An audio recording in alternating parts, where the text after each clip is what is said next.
long before the dragons returned to darken the skies of Skyrim, long before the last dragonborn would emerge to face Alduin, the World Eater, there existed another bearer of the dragon soul.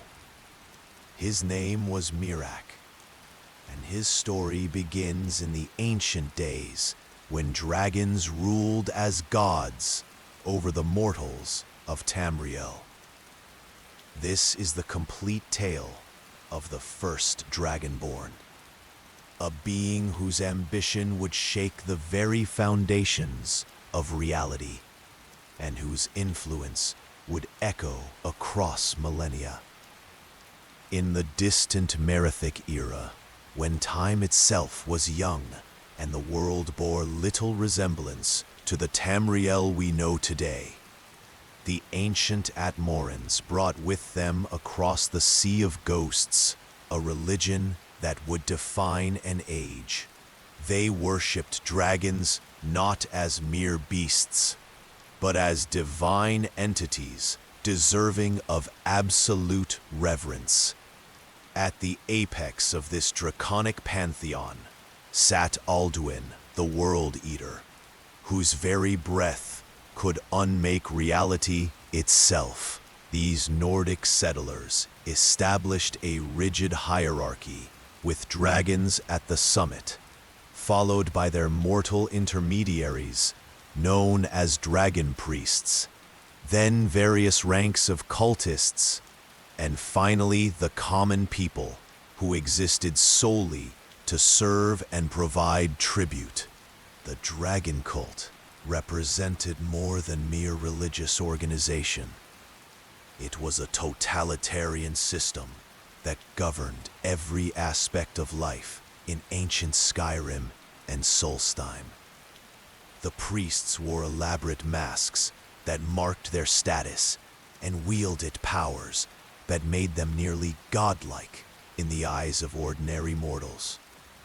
They collected tribute, conducted ceremonies, and enforced absolute obedience to draconic law. Punishment for disobedience was swift and invariably fatal, creating an atmosphere of terror that permeated every settlement under dragon rule. Among these dragon priests rose one who would forever alter the course of history. Miraak distinguished himself through exceptional magical talent and natural leadership abilities that surpassed his contemporaries. Historical records suggest he governed a significant portion of Solstheim from his temple, a massive structure whose architecture incorporated distinctive arches and dragon motifs that still inspire awe in those who behold them. His mask, unlike those worn by other dragon priests, featured tentacle-like protrusions that hinted at connections extending beyond the draconic realm into a more mysterious territories of power and knowledge. As a high-ranking priest, Miraak performed all the duties expected of his station with ruthless efficiency. He collected tribute from the populace, conducted religious ceremonies that reinforced draconic authority, and ensured absolute compliance with dragon law. The society under his governance followed the strict hierarchical structure demanded by the dragon cult, with punishment for disobedience being both immediate and severe. Archaeological evidence from this period reveals the brutal nature of dragon cult governance, with torture chambers, sacrificial altars, and mass graves serving as grim testaments to the harsh reality of existence under draconic rule. Yet beneath this facade of perfect service lay something that would prove far more dangerous to the established order than any external rebellion. Miraak possessed a secret that he himself did not initially understand. Unlike the other mortals who serve the dragons through fear and conditioning, Miraak carried within his mortal frame the soul of a dragon. He was dragonborn, or Dovahkiin in the dragon tongue, a being of immense potential, whose very existence represented a fundamental challenge to the cosmic order that placed dragons above all other forms of life. The exact moment of Miraak's awakening to his true nature remains shrouded in mystery and legend. Some ancient texts suggest he discovered his power during a dragon attack on his temple, when he instinctively absorbed the soul of a slain dragon, feeling its knowledge and power flow into him like a rushing river of fire and understanding. Other sources propose that he had always sensed his difference from other mortals, but only came to comprehend its significance through forbidden knowledge obtained from sources that existed beyond the conventional understanding of reality. What is certain is that once Miraak realized he possessed the ability to permanently destroy dragons by absorbing their souls, the implications became immediately and terrifyingly clear. Dragons were practically immortal beings whose physical destruction merely sent their souls to regenerate elsewhere. But a dragonborn could consume these souls entirely, adding their power and knowledge to his own, while ensuring the dragon's permanent destruction. This ability meant that Miraak could accumulate power with each dragon he defeated, potentially growing strong enough to challenge even Alduin himself.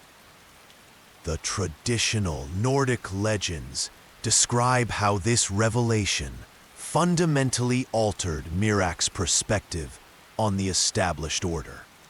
If he possessed the soul of a dragon, yet walked in mortal form, what did this say about the supposedly clear distinction between ruler and ruled that underpinned the entire dragon cult?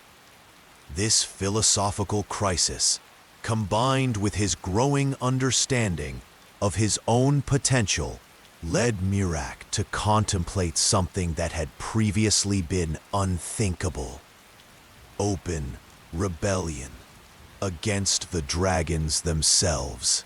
Miraak's path to rebellion was not a spontaneous eruption of defiance, but a carefully calculated campaign of preparation. He spent years secretly developing his abilities, mastering the Thu'um that dragons wielded with such devastating effectiveness. Where most mortals required decades of meditation and practice to learn even a single word of power, Miraak's dragonborn nature granted him an intuitive understanding of the dragon language and the ability to learn new shouts with remarkable speed. Among the many Thu'um that Miraak mastered, one proved particularly suited to his growing ambition: the power to bend the will of dragons themselves. This unprecedented ability allowed him to dominate the minds of the very beings he had once served, turning them against each other or forcing them to serve his purposes. The shock and terror that rippled through the dragon population when they realized one of their priests could command them against their will cannot be overstated. It represented a complete inversion of the natural order as they understood it. As Miraak's power grew, so too did his ambition. Historical accounts suggest he began to see himself not merely as a liberator, seeking to free mortals from draconic tyranny, but as the rightful ruler of all Solstheim, and perhaps territories beyond. The very qualities that had driven him to rebel against draconic oppression, his pride, ambition, and sense of inherent superiority, now led him to envision a new order with himself at its pinnacle. He would not simply overthrow the dragons. He would replace them as the supreme authority over mortal affairs. The beginning of Miraak's open rebellion came during a major ceremonial gathering at his temple, with numerous dragons and cultists present to witness what they expected to be a routine religious observance. Instead, Miraak chose this moment of maximum visibility to reveal his true nature and openly defy the dragons who had commanded his service. He demonstrated his power by absorbing the souls of several dragons who attempted to stop him, growing visibly stronger with each absorption while chaos erupted around him. The symbolic impact of this act resonated far beyond the immediate carnage. It represented the first successful challenge to draconic authority in recorded history, and inspired both terror and hope among those who witnessed it. For the common people, it proved that the dragons were not truly invincible. For the dragons themselves, it revealed the existence of a threat they had never anticipated and did not fully understand. The dragon's response was swift and coordinated. Recognizing the unprecedented danger Miraak represented, they mounted a sustained assault on his temple complex. However, they severely underestimated the power he had already accumulated through his systematic absorption of dragon souls. Using his mastery of the Thuum and his ability to bend dragon wills, Miraak turned many of his attackers against each other, creating aerial battles above Solstheim that darkened the sky with the shadows of warring dragons. Archaeological evidence supports these historical accounts of aerial dragon warfare. Excavations at various dragon burial sites across Solstheim reveal unusual patterns of remains dating to the late Merethic era, showing signs of violent conflict and, significantly, the complete absence of souls within the remains, consistent with Miraak having absorbed them during battle. The architecture of Miraak's temple also bears evidence of extensive damage and subsequent repair during this period, indicating that intense magical combat took place there. Miraak's rebellion might have succeeded in overthrowing draconic rule entirely, had it not been for his growing entanglement with forces that existed beyond the conventional boundaries of reality.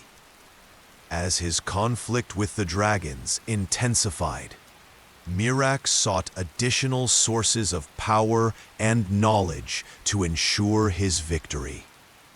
He found what he sought in the realm of Apocrypha, the Plane of Oblivion, ruled by Hermaeus Mora, the Daedric Prince of Knowledge and Memory. Hermaeus Mora offered Miraak access to forbidden knowledge and enhanced power in exchange for service to the prince's inscrutable purposes. The exact terms of their arrangement remain unclear, but ancient texts suggest that Miraak spent increasing amounts of time in Apocrypha, learning secrets that no mortal mind was designed to contain. His growing reliance on Hermaeus Mora's knowledge concerned even his closest followers, who noted disturbing changes in his behavior and physical appearance, including the occasional manifestation of tentacle-like appendages during moments of intense emotion. While Miraak's rebellion initially gained tremendous momentum, it ultimately faced a significant challenge from an unexpected quarter. The dragons, recognizing that conventional methods could not defeat him, empowered other dragon priests to confront their rebellious colleague. Chief among these was Valok the Jailer, a priest whose loyalty to the dragons was absolute and whose power, enhanced by draconic blessing, rivaled Miraak's own. The confrontation between Miraak and Valok became the stuff of legend in Nordic folklore. Their battle reportedly lasted for days, with both warriors wielding Thuum and powerful magic that literally reshaped the landscape of Solstheim. The forces they unleashed were so catastrophic that some scholars attribute the physical separation of Solstheim from the mainland to the magical energies released during their conflict, though others dispute this theory in favor of later geological explanations. As the battle reached its climax, with neither combatant able to gain a decisive advantage, Miraak made a fateful decision. Rather than risk defeat at Valok's hands, he withdrew to Apocrypha through a portal provided by Hermaeus Mora. Whether this retreat represented a planned contingency or a desperate improvisation remains debated among historians. Some sources suggest that Hermaeus Mora orchestrated this escape as part of a longer-term plan to secure Miraak's permanent service, while others propose that Miraak himself had prepared this option in anticipation of possible defeat. With Miraak's disappearance from the mortal plane, his rebellion effectively ended. His followers were systematically hunted down and executed by dragons and their loyal priests.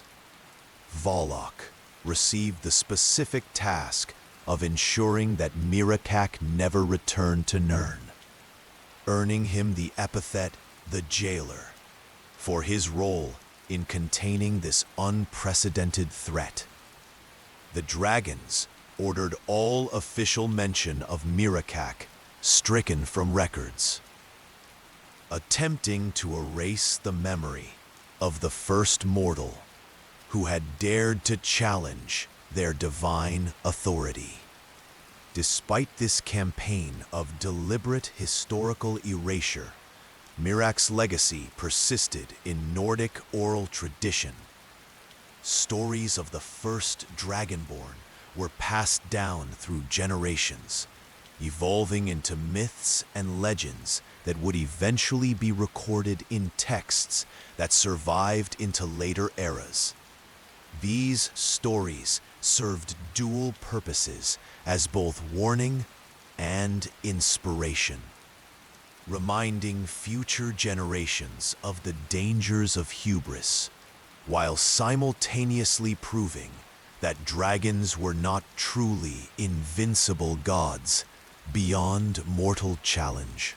In Apocrypha, Miraak did not die, but entered a state of suspended existence, gathering knowledge and power while waiting for an opportunity to return to the mortal world. His consciousness remained active throughout the millennia, observing events on Tamriel through Hermaeus Mora's infinite network of knowledge. He watched as the Dragon War eventually led to the overthrow of draconic rule and the rise of human kingdoms, biding his time while his power grew ever greater. Miraak's abilities as the first Dragonborn were both manifold and formidable. His capacity to absorb dragon souls provided him with constantly increasing knowledge and magical potency.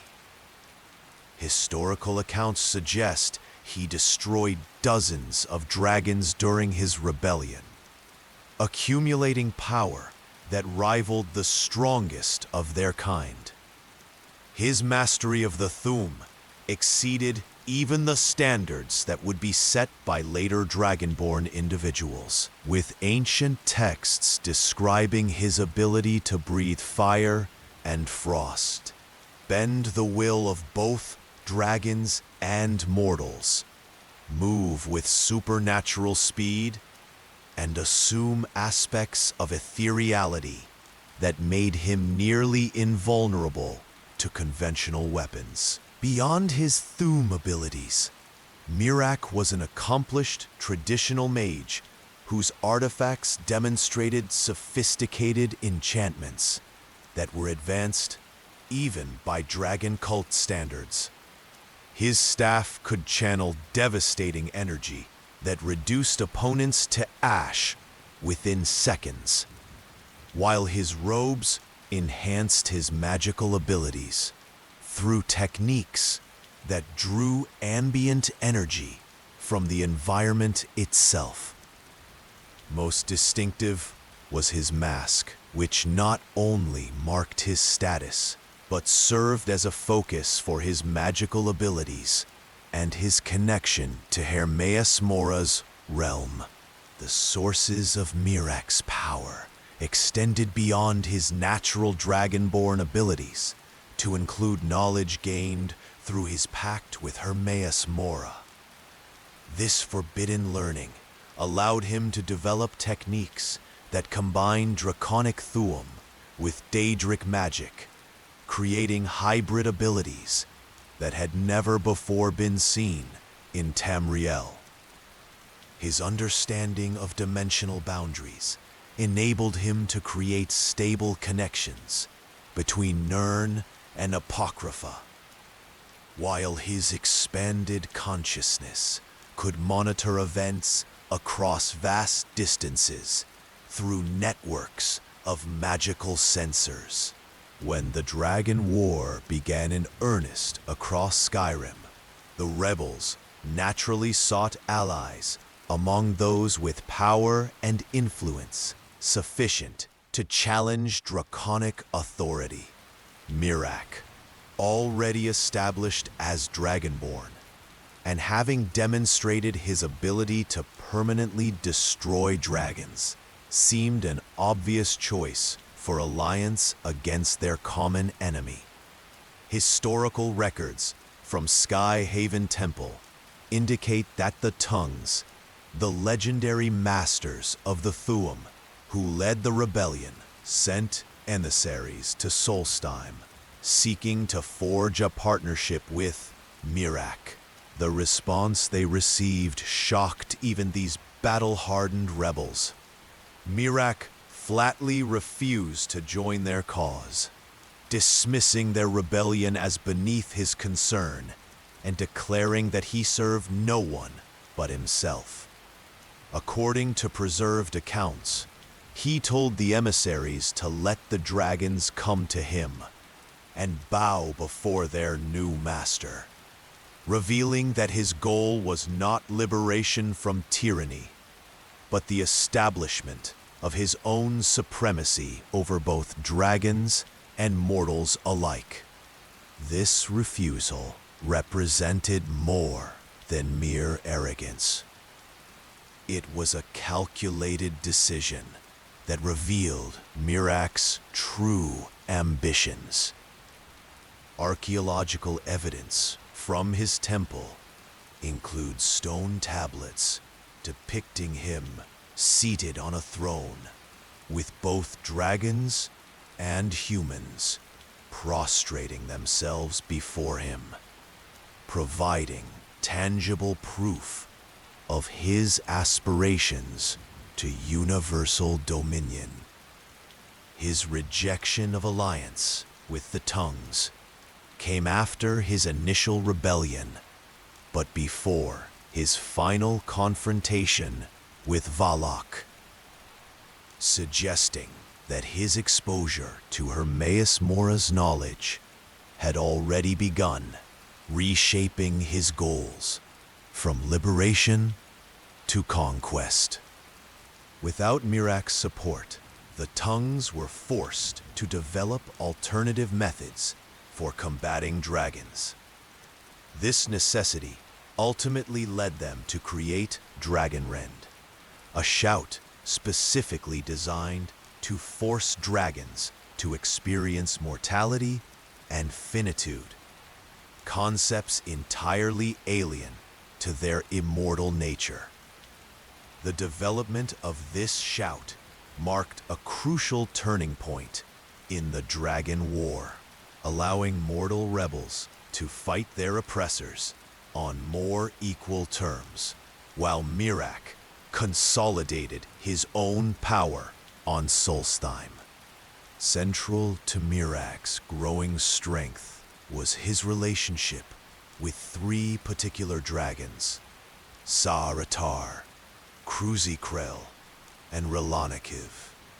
Unlike other dragons who opposed him outright, these three had a more complex relationship with the first Dragonborn. Evidence suggests that rather than immediate conflict, there was initially a period of tense negotiation, as these dragons, perhaps more pragmatic than their brethren, recognized the threat Miraak posed and sought accommodation rather than destruction. This uneasy alliance could not last as Miraak's power and arrogance grew in equal measure. No longer content with mere cooperation, he sought absolute dominance. Using his mastery of the bend-will shout, he enslaved Sahoter, Kruzikrel, and Relanakiv, forcing them to serve as his personal mounts and weapons. Act of domination was unprecedented in known history. Never before had dragons been successfully subjugated by any mortal being. The psychological impact of this enslavement on dragon society cannot be overstated.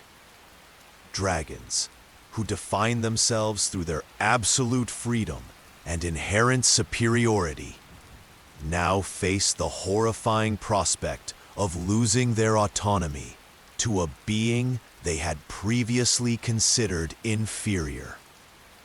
The fear this generated likely contributed to the increasing brutality of dragon rule in the late Malefic era, as these ancient beings sought to reassert their dominance through ever more oppressive measures. For Sarotar, Kruzikrel, and Relanakiv, enslavement marked the beginning of a torment that would persist for thousands of years. Even after Miraak's disappearance into Apocrypha, they remained bound to his will, their consciousness trapped in a nightmarish state between freedom and servitude. Oral traditions describe how these dragons would occasionally be seen flying over Solstheim on moonless nights, only shadows melting into darkness, their roars carrying notes of anguish that chilled the blood of all who heard them. As Miraak's dominion expanded across Solstheim, archaeological evidence reveals the systematic transformation of the island's society and landscape. Excavations have uncovered a network of shrines dedicated not to dragon worship, but to Miraak himself. These shrines, characterized by distinctive tentacle motifs reflecting his connection to Hermaeus Mora, were strategically placed at key locations across the island to create a web of mystical energy that amplified his power and influence. The construction of this shrine network required substantial resources and labor, indicating that Miraak commanded significant support among Solstheim's population. Analysis of burial sites from this period shows a fundamental shift in religious practices, with the dead being interred facing toward Miraak's temple rather than skyward, as was traditional in dragon cult burials. This change suggests a complete realignment of spiritual devotion from the dragons to Miraak himself. Material evidence from settlements across Solstheim paints a detailed picture of life under Miraak's expanding dominion. Tribute tokens bearing his mask symbol have been discovered in household shrines, indicating mandatory offerings to their new master. Tax records carved on stone tablets reveal increasing demands for resources to be delivered to his temple. Most ominously, punishment stones found at village boundaries display graphic warnings against disloyalty and detailed depictions of the consequences awaiting those who defied his authority. The extent of Miraak's control is further demonstrated by the architectural transformation of Solstheim during this period. Settlements were systematically redesigned to incorporate watchtowers positioned to maintain constant visual contact with his temple.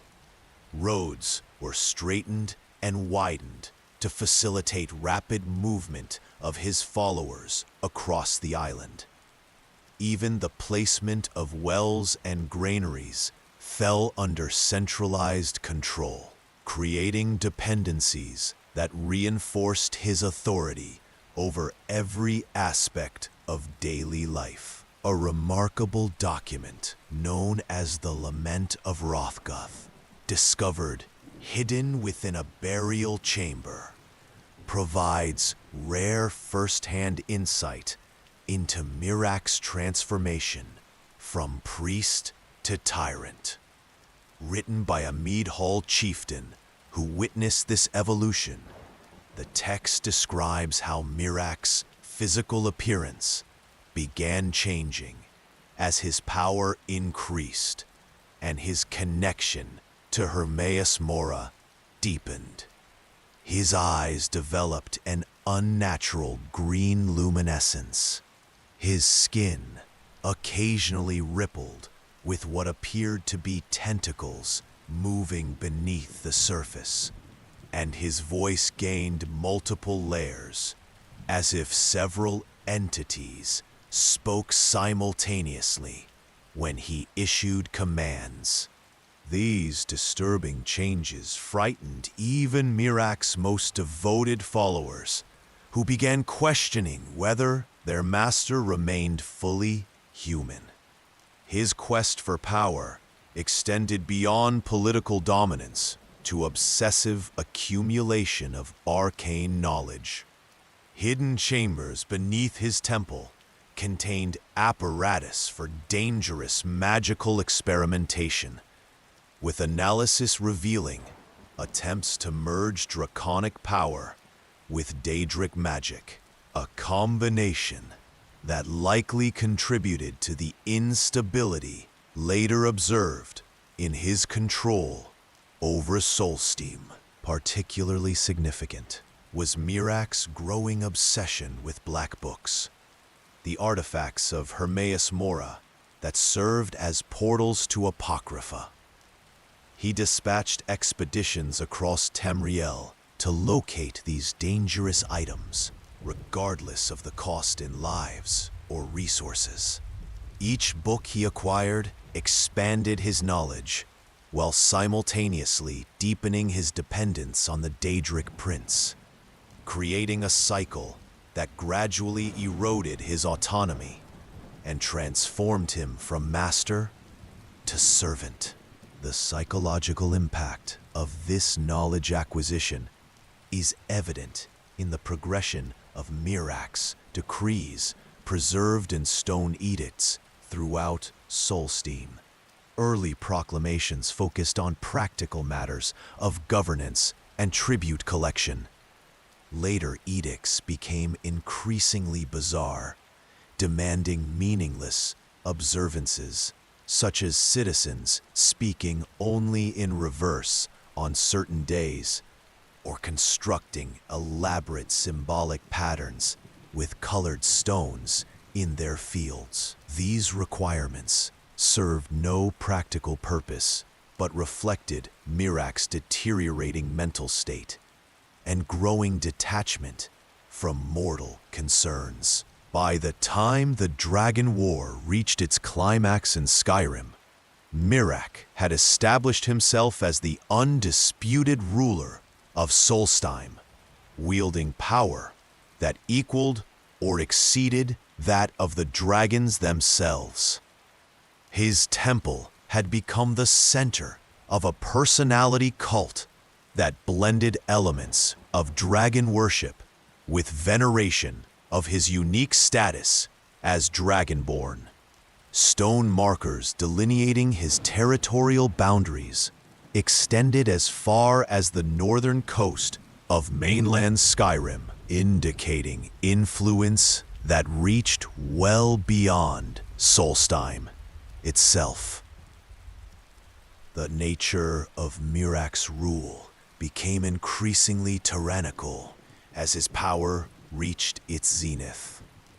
Excavations at execution sites near his temple have revealed the remains of hundreds of individuals bearing unmistakable signs of ritual sacrifice. Magical analysis indicates these sacrifices served specific purposes, likely channeling life energy to enhance Miraak's connection to Apocrypha or strengthen the dimensional barriers that protected his domain from interference. This escalating brutality eventually prompted direct intervention from the dragons, who recognized that Miraak had become a greater threat than the rebellion raging across Skyrim. While the tongues fought their war against Alduin and his lieutenants, the dragons dispatched Volok to deal with their rebellious former priest. The confrontation between these two mighty warriors would literally reshape Solstheim and leave permanent scars on the landscape. The battle between Miraak and Volok has left physical evidence that persists to the present day.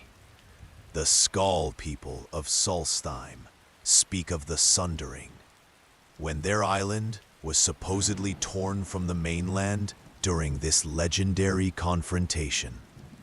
Geological studies confirm that Solstheim was indeed once connected to Skyrim, with the separation occurring during the late Malefic era. Magical residue detected along the eastern coast of the island aligns with the timeline of this conflict, suggesting that the forces unleashed during their battle were sufficient to cause permanent geographical change. As Miraak faced potential defeat at Volog's hands, his retreat to Apocrypha marked not an ending, but a transformation. His physical form vanished from Nirn, but his influence persisted through the cult infrastructure he had established. Even as dragons hunted down his remaining followers, secret shrines remained hidden in caves and remote locations across Solstheim, tended by devoted believers who awaited his prophesied return. The dragon's attempt to completely erase Miraak from history proved ultimately unsuccessful. The very effort to eliminate his memory paradoxically ensured it would endure, as the mystery surrounding the Forbidden One only enhanced his mystique among those who resisted draconic authority. In the aftermath of his disappearance, Valak was appointed as Solstheim's guardian, tasked with preventing Miraak's return and eradicating his remaining influence. The Skull, descendants of those who had witnessed these ancient events, preserved Miraak's memory in their oral traditions. However, their stories portrayed him not as a potential liberator, but as a cautionary tale about the dangers of unchecked ambition. This narrative served as both warning and cultural reinforcement, reminding each generation of the importance of maintaining harmony with nature and respecting proper limitations on knowledge and power. Miraak's temple and the network of standing stones he had created across Solstheim remained dormant for nearly 4,000 years, their power contained but not destroyed. These monuments, later known to the Skull as the All-Maker Stones, served as constant reminders of the island's dark history, while functioning as focal points for protective rituals designed to prevent similar threats from emerging. The long dormancy of Miraak's influence finally ended in the Fourth Era, coinciding with the return of dragons to Skyrim and the emergence of the last Dragonborn. Residents near Raven Rock began experiencing compulsive dreams featuring a masked figure commanding them to visit the Earthstone. These dreams quickly manifested as irresistible compulsions that affected nearly everyone who slept on the island. The phenomenon spread with alarming speed as affected individuals would work normally during the day but spend their nights in trance-like states, constructing strange architectural structures around the ancient stones. These buildings combined Nordic stonework with disturbing organic elements reminiscent of tentacles and eyes, creating physical anchors that strengthened Miraak's connection between Apocrypha and the mortal world. Magical analysis identified this influence as sophisticated, long-distance mental manipulation operating on an unprecedented scale. The affected individuals remained conscious during their enthrallment, but described the experience as watching from behind their own eyes, aware of their actions, but unable to resist external control. Traditional Skull protective rituals proved inadequate against the full power of Miraak's awakened enchantments, reinforced by millennia of accumulated knowledge from Hermaeus Mora. the stones themselves began manifesting physical signs of corruption, with black, oil-like substances seeping from their surfaces and occasionally forming tentacle-like appendages. The air around each stone distorted visibly, creating effects similar to heat mirages, even in freezing temperatures. Those with magical sensitivity reported hearing whispers emanating from the stones, fragments of forbidden knowledge that tempted listeners to draw closer and expose themselves to greater influence. Miraak's temple, long a dormant archaeological site, became the epicenter of this reawakening. Previously inert enchantments carved into its walls began glowing with renewed energy. Sealed chambers reopened spontaneously, and the area surrounding the structure developed atmospheric abnormalities where the boundaries between Nirn and Apocrypha became visibly thin. The critical turning point came with the arrival of the last Dragonborn on Solstheim, following investigations into cultist attacks specifically targeting them.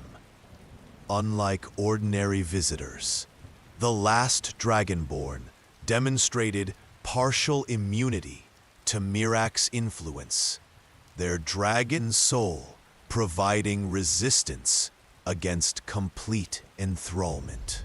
This resistance proved crucial in allowing them to maintain consciousness and agency while investigating the source of the island's supernatural troubles.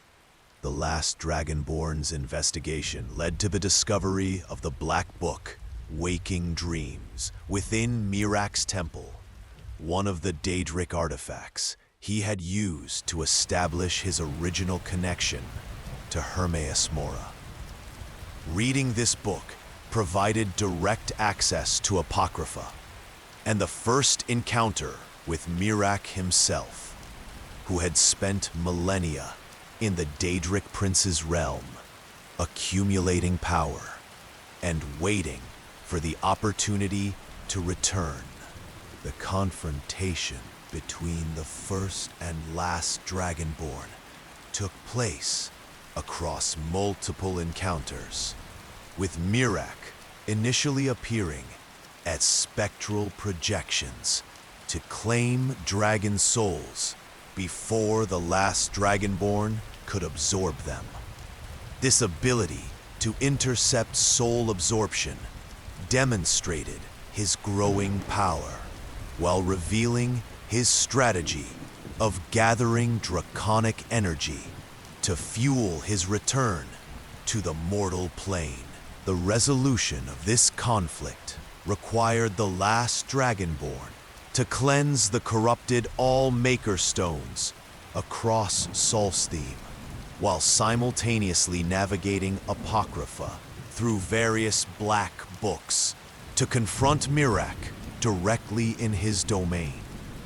The final battle took place at the summit of Apocrypha, where Miraak displayed mastery of both Draconic Thuum and Daedric magic.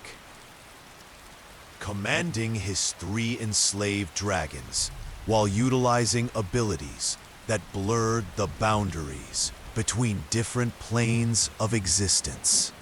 The ultimate resolution came through Hermaeus Mora's direct intervention, rather than the last Dragonborn's victory alone.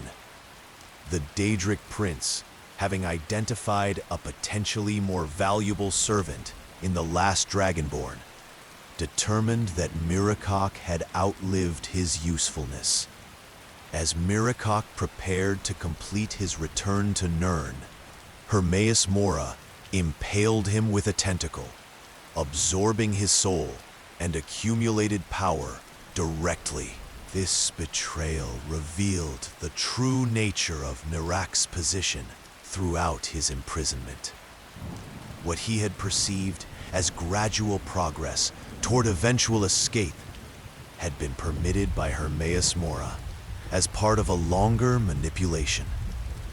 The Prince of Knowledge had never intended to allow Miraak's return, but had used the possibility to motivate his service over millennia. When a potentially superior Dragonborn appeared, Hermaeus Mora simply discarded his previous servant without hesitation. With Miraak's final death, the enthrallment of Solstein's population ended immediately. Those who had been compelled to work at the corrupted stones awakened from their trances with no memory of their activities. The structures they had built remained as unusual architectural curiosities, but their magical potency was broken. The Allmaker's stones themselves returned to their normal state, though they retained the potential for future corruption under similar circumstances. The legacy of Miraak extends far beyond his individual story to encompass fundamental questions about the nature of power, knowledge, and destiny in Tamriel. His existence forced a complete reevaluation of assumptions about the Dragonborn prophecy, the relationship between mortals and dragons, and the dangers inherent in pursuing forbidden knowledge, regardless of the cost. For scholars of Tamrielic history, Miraak represents a crucial link between the ancient dragon cult period and the later emergence of Nordic independence. His rebellion, though ultimately unsuccessful, established precedents and demonstrated possibilities that would influence later resistance movements. The techniques he developed for defeating dragons and the philosophical framework he articulated for challenging draconic authority provided conceptual foundations that would eventually contribute to the Dragon War's success. The theological implications of Miraak's story proved equally significant. His existence as a Dragonborn during the height of dragon worship created fundamental contradictions in the religious framework that supported draconic rule. If mortals could possess dragon souls while maintaining human form, what did this say about the supposed divine nature of dragons themselves? These questions undermined the absolute authority that dragons claimed over mortal affairs and contributed to the gradual erosion of their religious legitimacy. Miraak's relationship with Hermaeus Mora also established important precedents for understanding how Daedric princes interact with mortal agents of exceptional capability. The pattern of initial empowerment, followed by gradual enslavement and ultimate betrayal, would be repeated in numerous other cases throughout Tamrielic history, serving as a warning about the true costs of seeking power through Daedric patronage. For practitioners of the Thu'um, Miraak's mastery represents both inspiration and cautionary example. His development of techniques like Bend Will demonstrated possibilities within the voice that few had imagined, expanding understanding of what could be achieved through proper application of draconic power. Simultaneously, his corruption and ultimate fate illustrated the dangers of pursuing such power without maintaining proper philosophical and ethical foundations. The physical remnants of Miraak's influence on Solstheim continue to serve as reminders of his story. His temple remains a site of archaeological and magical significance, while the All-Maker stones stand as monuments to both ancient ambition and the eternal vigilance required to prevent its recurrence.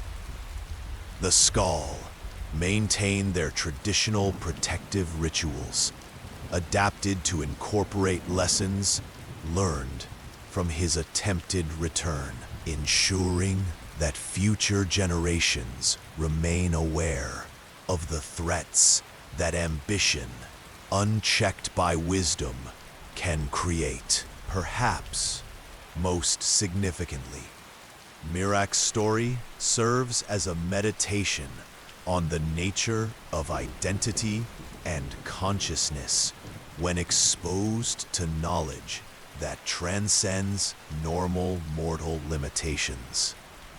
His gradual transformation from dragon priest to would-be conqueror to imprisoned servant illustrates how the pursuit of ultimate understanding can ultimately lead to the loss of the very self that sought such knowledge.